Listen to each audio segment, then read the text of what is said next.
Hello everyone, আপনাদের কাছে নতুন একটা রেসিপি নিয়ে চলে এসেছি। রেসিপির নাম হচ্ছে ডিমের অমলেটের ঝোল।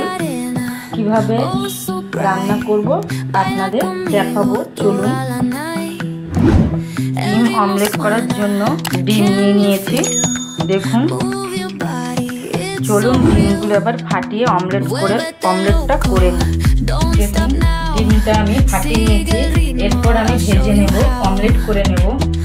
কড়াইতে অল্প তেল ঢেলে নেব। দেখুন আমার ডিম অমলেট হয়ে গেছে। এখন আমি পাত্রে নিয়ে নেব।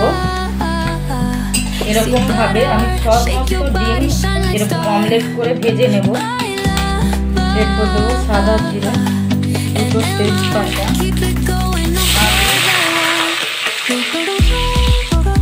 দেখুন আমার আলুটা লাল করে ভাজা হয়ে গেছে। এরপর দেবো, আগে পেঁয়াজটা কুচিয়ে রেখেছি, পেঁয়াজটা এরপরে দিয়ে ছেড়ে দেবো। দেখুন আমার পেঁয়াজটা লাল করে ভাজা হয়ে গেছে। এরপর দেবো আমি কাঁচা লঙ্কা বাটা, আদা বাটা,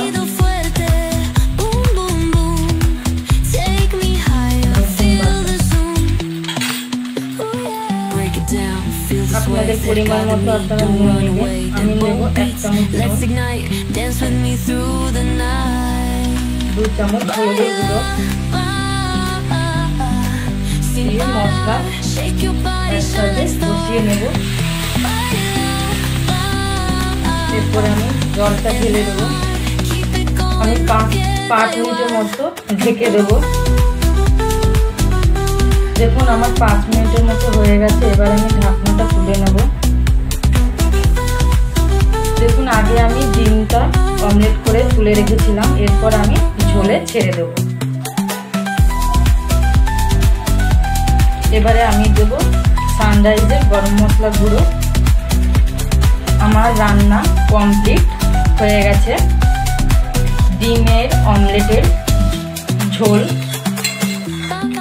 আপনারা যদি এরকম খেয়ে থাকেন আমাকে অবশ্যই কমেন্টে জানাবেন।